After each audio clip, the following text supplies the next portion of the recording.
Well, of course, Act 13 has passed and been signed by the governor, and it does put in place an impact fee, a fee that we couldn't support, Democrats couldn't support because it doesn't go far enough.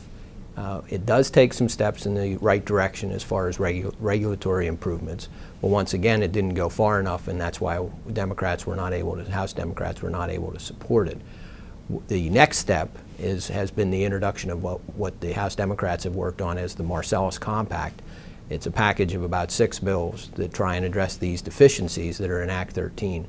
The number one priority is prime sponsored by Leader Dermody, who has put a bill forward to once again restore zoning control to local townships and municipalities.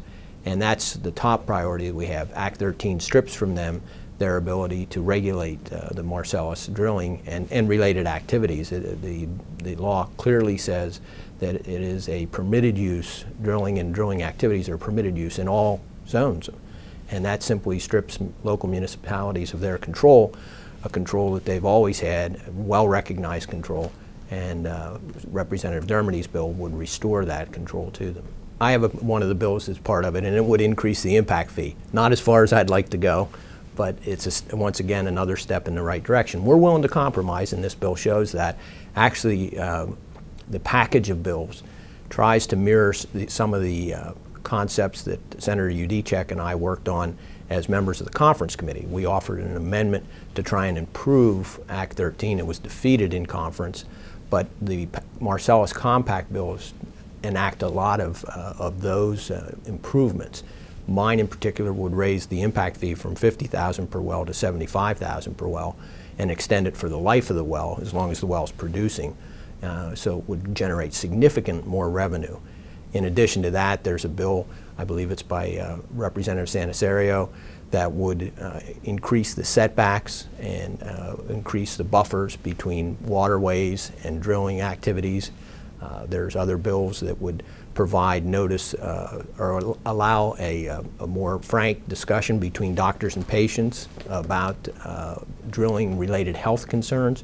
The bill, that, as it is, has raised a real controversy about whether it infringes on doctor-patient confidentiality and whether doctors can share information that they may have learned about a patient's health that may be related to drilling activities.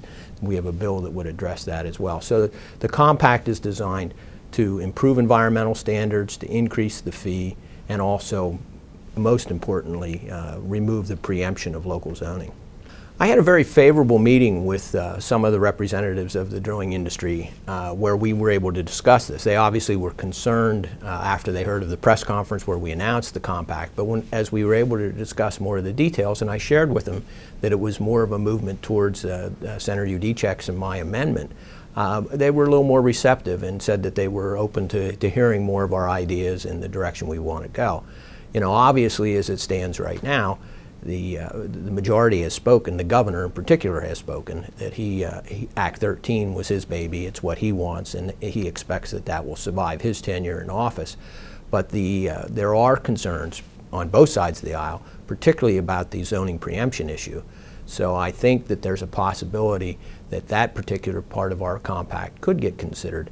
And I certainly assured the drilling industry that we would be happy to make sure that they were well informed of our intentions, and we would listen to their input on any concerns they may have with Representative Dermody's bill on this subject.